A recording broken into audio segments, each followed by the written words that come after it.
pitch. Strike 3 called on the inside corner. Ball game. Blows the fastball by Collymore. A 1-2-3 ninth inning.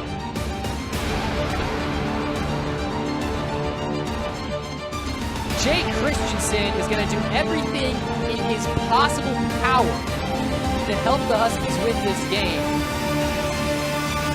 Pitch swung on and missed. The Huskies are going dancing in August. Payoff pitch. Strike 3 called on the inside corner. Congrats, man. Thanks, Evan. Appreciate it.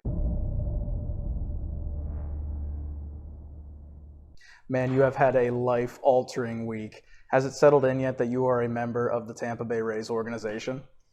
Not quite yet. You know, it's like you said, it's been an incredible week for me. Still settling in a little bit. Seeing family and friends over the last couple days has been really good, and yeah, it's starting to hit a little bit. Take us through the call. Who did call from Tampa, and what was that like? Well, actually, it was my advisor. We were watching the 15th round, the beginning of it, in the hotel room. Me, Eddie, and Christian, and Patchby was there too. And we were like, okay, it's time to head over to the field. It's time to go get ready for batting practice before the All-Star game. And just got in the clubhouse, put down my bags, and was getting ready to change, and I got that call from my advisor, and I looked up at the guys all nervous, and walked out, and my advisor said, you've just been drafted by the Tampa Bay Rays in the 15th round. Congratulations. And it was just celebratory from there. That is awesome.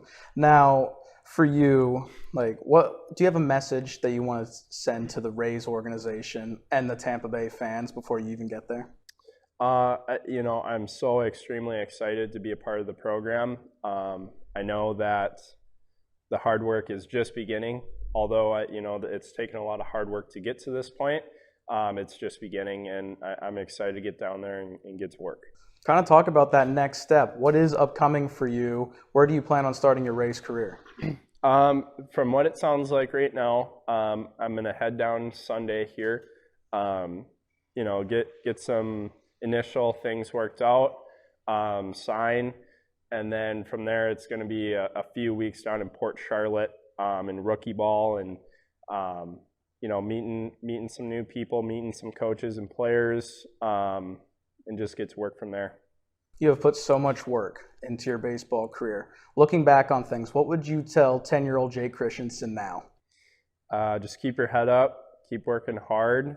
Don't let off-field issues go onto the field. Make sure you realize it's the same game that I've been playing since I was 10 years old, and keep it that way. Have fun. You have had an outpour of support from family, friends, and just fans, people that love to watch you pitch. Do you have a message for those individuals? I want to say thank you for everybody that has been there along this journey. And, I hope I don't let anybody down at the next level. I hope I make some people really proud at this next level as well, and, they get to come watch. Jake, thank you so much for your time, and best of luck to you with the Tampa Bay Rays organization. Thanks, Evan. Thank you, man. Appreciate it.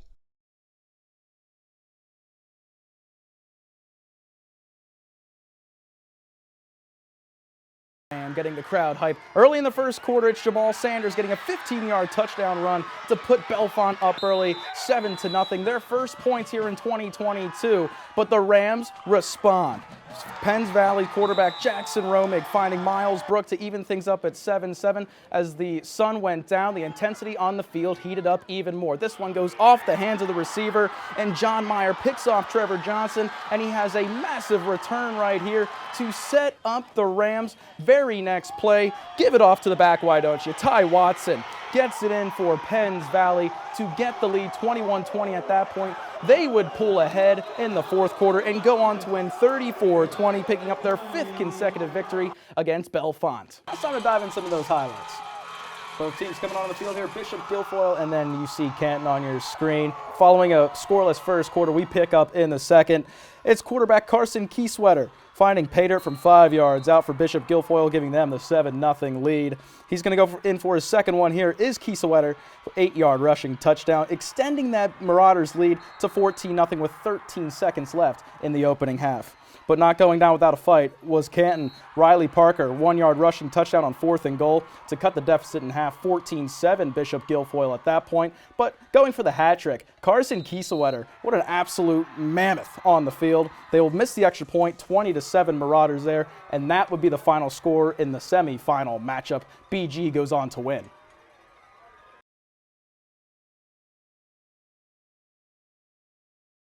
Fresh off a big win against Minnesota, the Nittany Lions now face a much tougher challenge.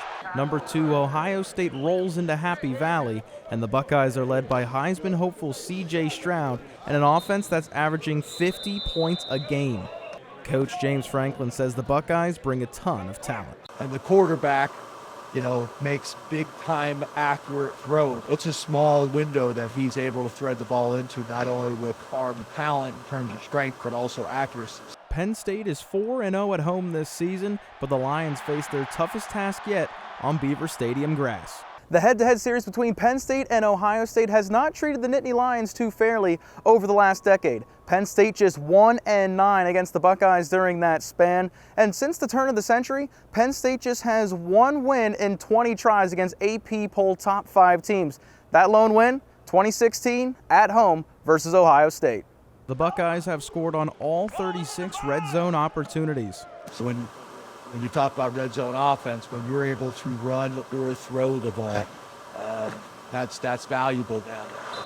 The Penn State defense is expected to have pass rusher Chop Robinson back for the game, but the offense will have to be a bright spot if the team wants a chance to win. In University Park, I'm Evan Popalis for the Center County Report. Following back-to-back blowout wins over Maryland and Indiana, the Nittany Lions' next stop is New Jersey. After starting the season 3-0, Rutgers just has 1 win in its last 7 games. Penn State has dominated Rutgers in the overall head-to-head series, as the Scarlet Knights have not defeated the Nittany Lions since 1988. Penn State is a whopping 13-0 in Piscataway, which bodes well for the Nittany Lions head coach James Franklin, who is searching for his 100th career victory as Penn State's coach on Saturday.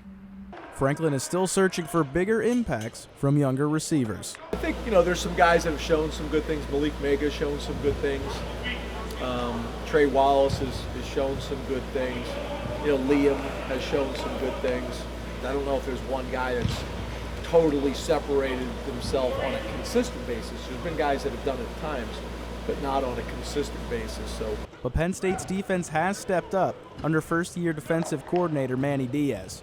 Linebacker Jonathan Sutherland hopes to pass along some keys to success. I would say just preparation. Preparation, having a routine, and really being dedicated to the process.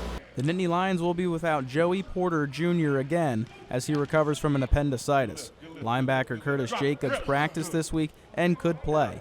The Nittany Lions have racked up 13 sacks over the last 2 games.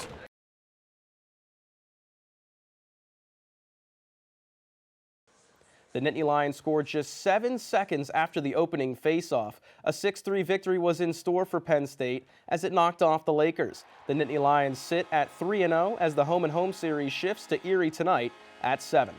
Penn State men's basketball continued its winning ways last night against Loyola, Maryland. The Nittany Lions put together an impressive offensive night to beat the Greyhounds 90-65. Penn State has shined from beyond the arc to start the season, shooting 50% from deep. The next time they hit the court is Monday night against Butler. Last year, the PIAA State Golf Championship was held at Heritage Hills. This year, in 2022, it's here at the Penn State Golf Course.